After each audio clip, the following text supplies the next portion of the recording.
Yan. So magpapalit tayo ng buong caliper kasi sabi na may-ari daw is gusto niya bilhan ng buong caliper. So ang plano ko sana is palitan yung piston niya or yung o-ring sa loob kasi yun ang kalimitan talaga na papalitan para hindi mag-stack up kasi dito lang sa kanan yung stack up niya mga idol. So sabi na mga may-ari na assembly daw yung gusto. So wala kaming magawa. So brand new na buong caliper niya. So ang unit pala nito is Starex po ito mga idol. Para sa hose lang patak. Yan. So may brand new na caliper na ikakabit natin o assembly. So ang presyo ay nagkakahalaga ng 5,000 plus. So makikita nyo ngayon yung bagong caliper na assembly mga idol. So tanggalin muna natin mga idol.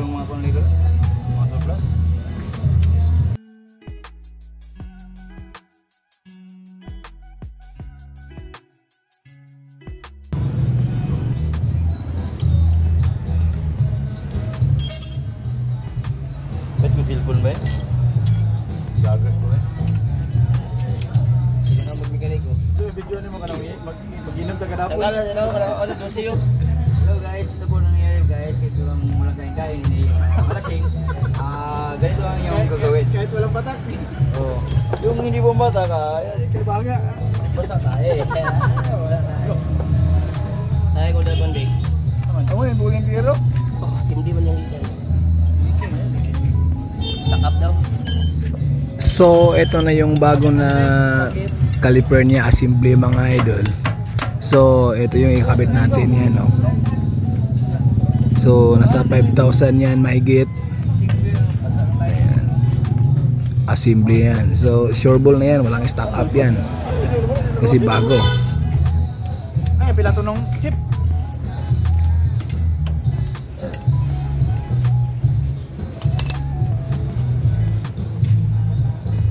Apa dah kan?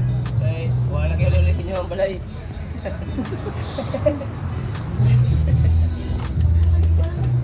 Tapos sulok ang buha ka kan. Berhenti.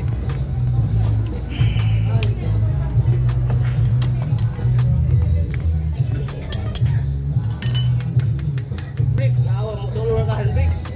Bago kayo. Dugo ikabo. Puro ating tanaw ngayon, iro ating finding. Boleh ke atas? Boleh balik. Coba dia. Ipit tanang itu kan.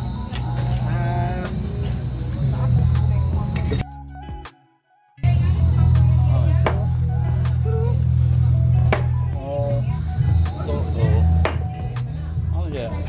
Ini yang mana? Lain. Bisa. Ayo Sui.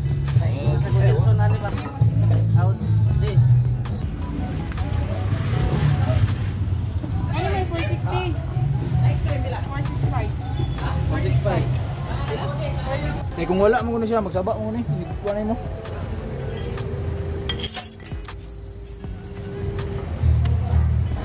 Pila to mo? Bilat na ini mah. Kumo na wala na karon. Endangered na ni. Endangered na.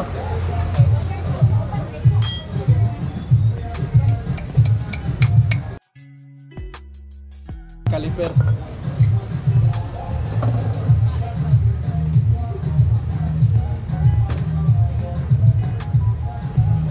Washer dia. Bronze.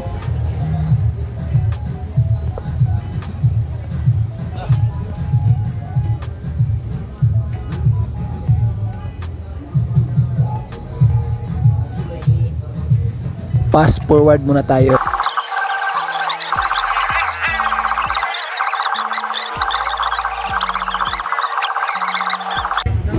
Ayan, so nakabit na natin yung buong caliper. So madali lang yan ikabit mga idol. So dalawang bolt na 19 at saka yung bolt sa caliper na number 14 or 12 mm. So ganoon lang kadali siya ikabit mga idol. Tapos mag-bleeding lang siya. Ayan, tingnan nyo mga idol paano mag-bleeding mga idol. Para mabilis lang siya. Ikaw ba ba yan?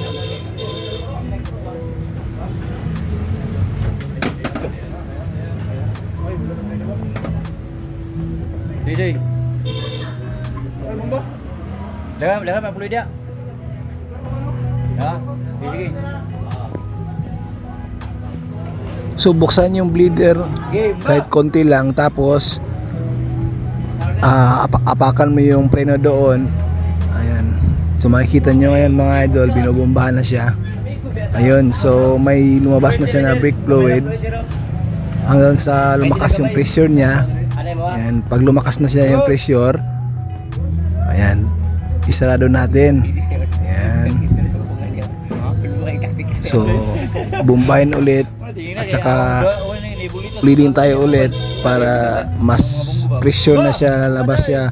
So, mga 4 or 5 na pag-bleeding, so para sure po siya na walang hangin na lalabas mga idol.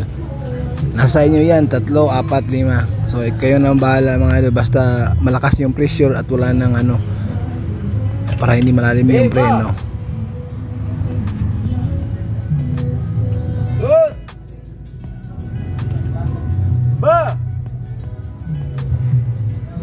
Good. Ba. Good. Ba. Habog na. Arya. Arya.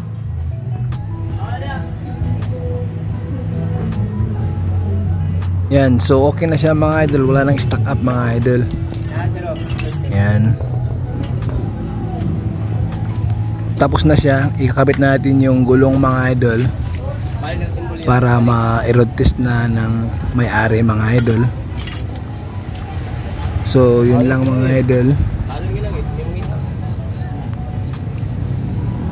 Yung nag-bleeding tayo kanina mga idol, dapat yung mga brake fluid na yun is buhusan natin ng tubig mga idol para hindi magtanggalan yung mga pintura ng yantas or ano pa man. Bueno, pero may pasisir.